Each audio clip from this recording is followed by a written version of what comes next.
নমস্কাৰ বন্ধু-বান্ধৱীসকল, কি খবৰ আপোনালোকৰ? তো আপোনালোকক মোৰ YouTube channel Purbash tips and vlogs লৈ পুনৰবাৰ স্বাগতম জনাইছোঁ। তো যিসকল বন্ধু-বান্ধৱীয়ে SSCGD 2025ৰ ফিজিকেল টেষ্টৰ বাবে কোৱালিফাই হৈছে, তো তেওঁলোকৰ বাবে এটা বহুতেই ভাল খবৰ যে ফাইনেলি আহি গ'ল ইয়াৰ ফিজিকেল টেষ্টৰ নটিচ। তো কেতিয়াৰ পৰা আৰম্ভ হ'ব ইয়াৰ ফিজিকেল টেষ্ট আৰু মেডিকেল টেষ্ট একেলগে হ'ব নেকি? কিমান কেণ্ডিডেটে এইবাৰ ফিজিকেল টেষ্ট দিব? তো সকলো ডিটেইলছ সহকাৰে আপোনালোকক এই ভিডিঅ'টিৰ যোগেদি জনাম। তো চাই যাওক ভিডিঅ'টো লাষ্টলৈকে।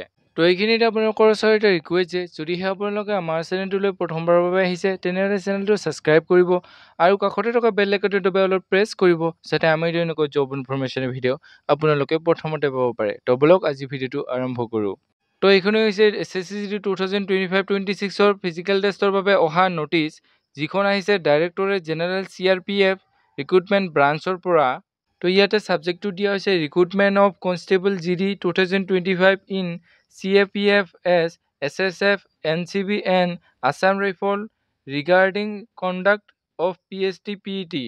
তো ইয়াতে PST-PETৰ বাবে এই নটিচখন আহিছে।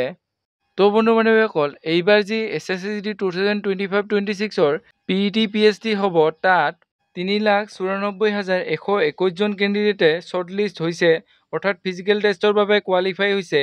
তাতে মেইল কেণ্ডিডেট আছে 3,53,908 জন আৰু ফিমেল কেণ্ডিডেট আছে 40,213 জনী। তো এই যি 3,94,121 জন কেণ্ডিডেটৰ ফিজিকেল টেষ্ট আৰম্ভ হ'ব 20 অক্টোবৰ 2025 আৰু ইয়াৰ ফিজিকেল টেষ্ট 11 ছেপ্টেম্বৰ 2025লৈকে চলি থাকিব। তো এইবাৰৰ ফিজিকেল টেষ্টত কেণ্ডিডেটজন বা জনী RFID লগাই ৰানিং কৰিব লাগিব। তো যিসকলে আছাম পুলিচ বা আছাম ফৰেষ্টৰ ফিজিকেল টেষ্ট দিছে, তেওঁলোকে জানিব যে RFIDটো কেনেধৰণৰ হয়। তো সেইটোৱে প্ৰচেছ এইবাৰ SSCGD 2025ৰ ফিজিকেল টেষ্টত ব্যৱহাৰ কৰা হ'ব। তো যিহেতু এই নটিচখন SSCGDৰ অফিচিয়েল ৱেবছাইটত এতিয়ালৈকে আহি পোৱা নাই, গতিকে বহুতে ক'ব বিচাৰি আছে যে এই নটিচখন ফেক হয় বুলি। তো ময়ো যিহেতু ক'ব নোৱাৰোঁ যে এই নটিচখন ৰিয়েল নে ফেক হয়, তথাপিও যিহেতু এই নটিচখন CRPFৰ ফালৰ পৰা আহিছে আৰু যিহেতু SSCGDৰ এইবাৰৰ ফিজিকেল টেষ্টটো CRPFে কণ্ডাক্ট কৰিব, গতিকে মোৰো এই নটিচখন সঁচা বুলিয়ে লাগিছে। তো যদিহে এই নটিচখন সঁচা হয়, তেন্তে আপোনালোকে ফিজিকেল টেষ্টৰ বাবে বৰ বেছি দিন নাপাব। তো আপোনালোকৰ হাতত মাথো আছে এতিয়া 20 দিন। তো আপোনালোকে ভালদৰে ৰানিং কৰি থাকক।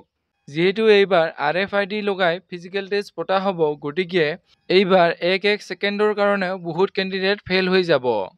তো এতিয়া আহিছোঁ বহুতে সুধি থকা এটা কুৱেশ্যন, অৰ্থাৎ মোক বহু বন্ধু-বান্ধৱীয়ে সুধি আছে যে এইবাৰৰ ফিজিকেল টেষ্ট আৰু মেডিকেল টেষ্ট একেলগে হ'ব নেকি? তো আপোনালোকক জনাই থওঁ যে এইবাৰ ফিজিকেল টেষ্ট আৰু মেডিকেল টেষ্ট একেলগে হোৱাৰ সম্ভাৱনা বহুতেই কম। কাৰণ আপোনালোকে চাই লওক, ইয়াতে দ্বিতীয় লাইনত আপোনালোকে চাই লওক, signs the MHA white letter নং 45023, এইখিনি পঢ়ি ল'ব আপোনালোকে। তো ইয়াতে দেখা হৈছে PST-PET and DV-DME RME of CTGD, অৰ্থাৎ কনষ্টেবল GD এক্সাম 2025 ছেপাৰেটলি, অৰ্থাৎ PET-PST আৰু DV-DME RME এইবোৰ বেলেগ বেলেগকৈ কৰা হ'ব।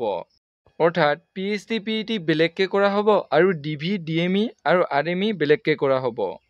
তো ইয়াতে এটা কনফিউজনৰ বিষয় যে PST-PET পাছ কৰা কেণ্ডিডেটসকলক ছেপাৰেটকৈ, অৰ্থাৎ বেলেগকৈ বেলেগ দিন DV-DME RME কৰাবনে বেলেগকৈ আকৌ শ্বৰ্টলিষ্ট কৰিব? তো এইখিনিয়ে হৈছে কনফিউজনৰ বিষয়। তো যিহেতু এতিয়ালৈকে SSCৰ অফিচিয়েল ৱেবছাইটত এই নটিচখন আহি পোৱা নাই, তো যেতিয়া ইয়াৰ অফিচিয়েলভাৱে নটিচখন আহি যাব, তো তেতিয়া আপোনালোকৰ এই কনফিউজনটোও দূৰ হৈ যাব।